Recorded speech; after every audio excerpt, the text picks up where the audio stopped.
tonight we're going to be talking about safe sleep and how you create a safe sleep environment for a newborn. Since Tatum will be here in about 7 weeks, I thought it was important to gather my family and go over some different things. So when she's staying at grandparents' house or great-grandmother's house, she will be in a safe environment. So we have a PowerPoint we're going to go through first. I will answer any questions along the way that you might have.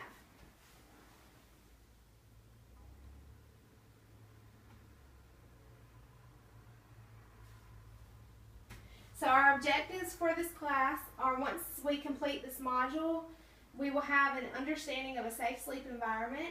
The learner will be able to discuss proper procedure for creating a safe sleep environment and discuss the impact the safe sleep environment has on the rate of decreasing SIDS.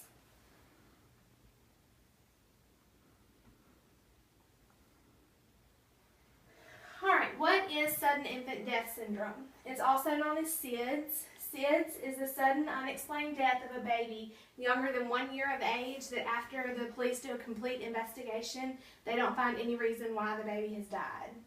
A couple fast facts that we have down here about SIDS. It is the leading cause of death in babies 1 month to 1 year of age, and most SIDS deaths happen when babies are between the ages of 1 month and 4 months.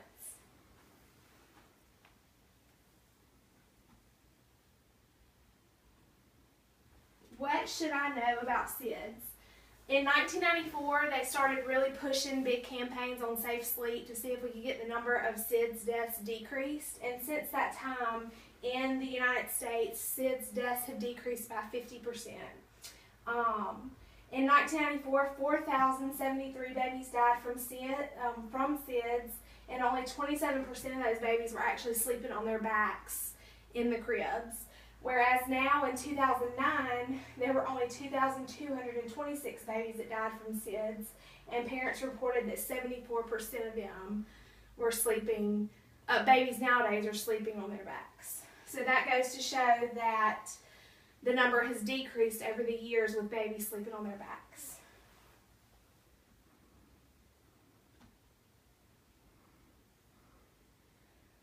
Babies sleep safest on their back. So every baby, whether they're taking a nap or going down for bedtime, should be placed on their back to sleep. No questions. A lot of people want to ask about what if a baby has reflux, but the way the esophagus is situated, when the baby's on their back asleep, it's a natural reflex for the baby to cough and get the spit up. So it's a big deal. A lot of people want to put them on their stomach because of reflex, but even if the baby has reflux, it should still be placed on its back to sleep.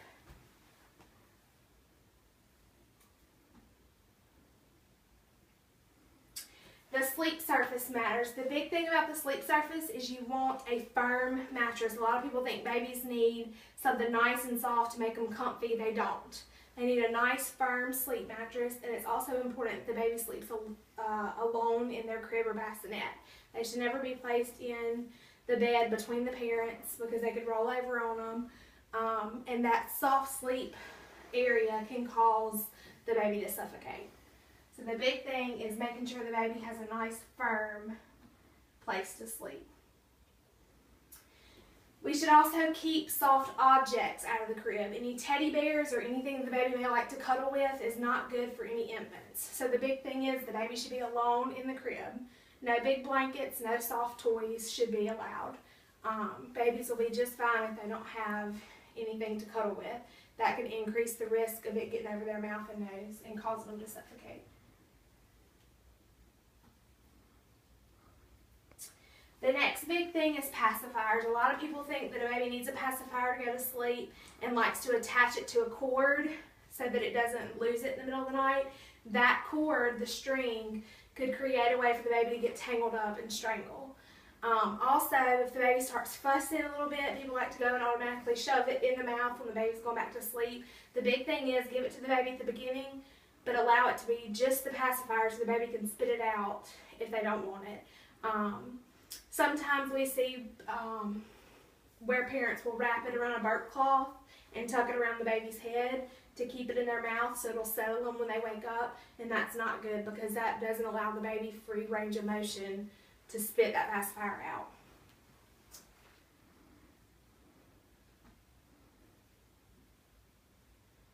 next thing is maintaining a comfortable environment. With infants, a lot of people tend to believe that they need to be nice and warm to sleep. It's okay for babies to be a little bit chilly. They only need to wear one more layer of clothing than what an adult would wear. So if an adult is comfortable in just a short sleeve shirt, then a baby's going to be comfortable in a long sleeve outfit. So when they're sleeping, they do not need to be cuddled up. They do just fine being in a regular long sleeve outfit. Okay, they say, studies showed from the National Institute of Health that a comfortable room temperature is 68 to 72 degrees for a baby, and they do just fine with that. They don't need big blankets swaddling them up. They don't need to be extra hot because that increases their risk of suffocation.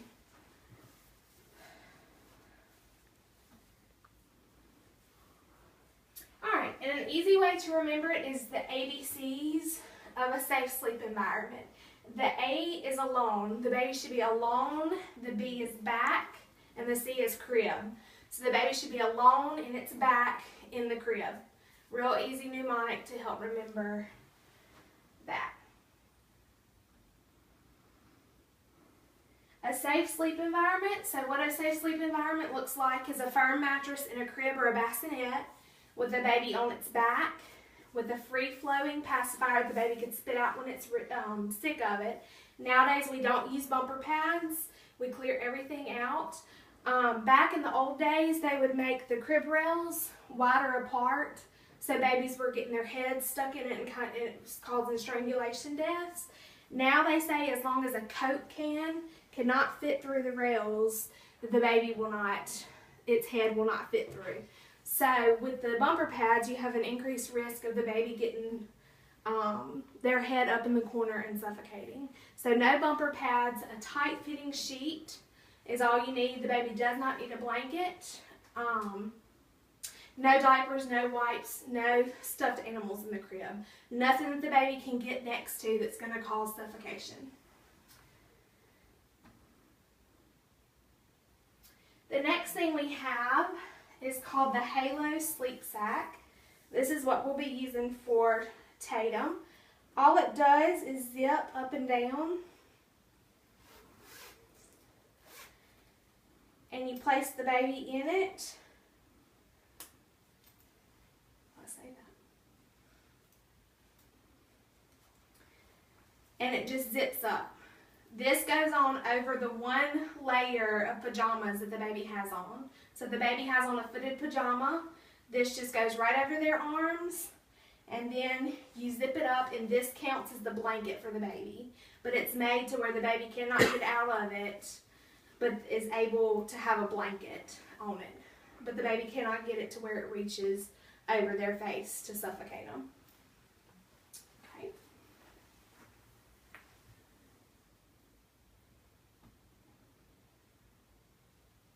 A lot of people ask, with all this big push for the baby sleeping on its back, when do babies still need tummy time? The big thing is yes, doctors still encourage babies to get a lot of tummy time. With tummy time, it helps to make the baby's neck and head stronger. It also keeps the baby from getting that flat spot on the back of its head. So we do encourage it. The big thing with it, the baby should be awake when it's on its stomach and should be supervised with somebody at all times when it's laying on its stomach so it doesn't fall on its face and increase that risk of suffocation. So tummy time is definitely something that is encouraged when the baby is awake, not at nap times or bedtime.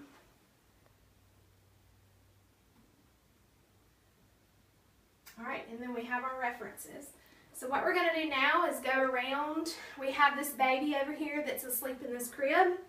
And I want to go around to each person, and I want you to name one thing that you see that is not right, that is creating an unsafe sleeping environment for this baby. Okay? Mama, you can go first and tell us one thing that you see. The baby should not be laying on his stomach. Okay, so we're going to flip the baby over on its back.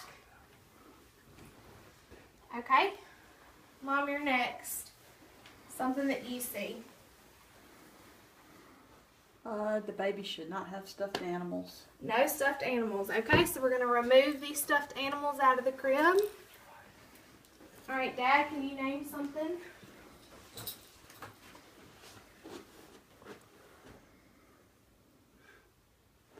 She shouldn't be wrapped up in a blanket. Okay, we're gonna take the baby's blanket off of her.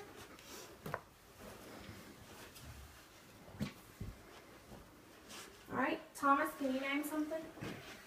There should not be a pillow. No pillow in the crib. Chastity, can you name something? The baby shouldn't have pacifier held in by burp cloth. Okay, so here we have the pacifier that is attached to the burp cloth. That's a big thing that parents like to do and wrap around the head and tuck to keep it from coming out of the baby's mouth. So that's what we're talking about. The pacifier needs to just be a free-flowing pacifier that the baby can spit out. So it's offered to her. If she doesn't want it, she's able to spit it out and it falls in the crib. All right, can anybody else tell me what's left in the crib that creates an unsafe environment? Wipes. Okay, Diapers. wipes and diapers. So a lot of times it's real convenient, especially when a baby's in the bassinet, right next to your bed, to keep the diapers and the wipes at the end of that bassinet, just so in the middle of the night you can just grab and go. But it's big to remember this is stuff that the baby can get their mouth up next to that could create that risk of suffocation. Okay, so now we have a nice firm mattress with a tight fitting sheet.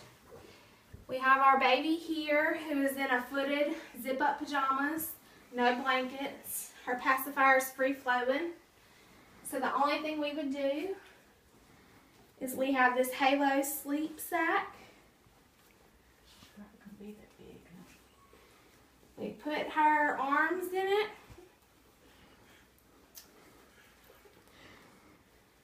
And then we just zip her up.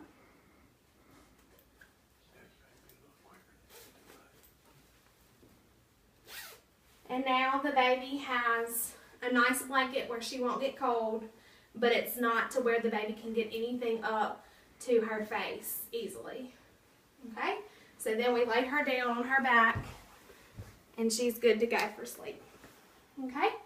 Does anybody have any questions about safe sleep, the safe sleep environment, tummy time, anything like that? All right, we have a short 5-question post-test we're going to do and an evaluation that you'll do of the course itself and of my teaching. Okay?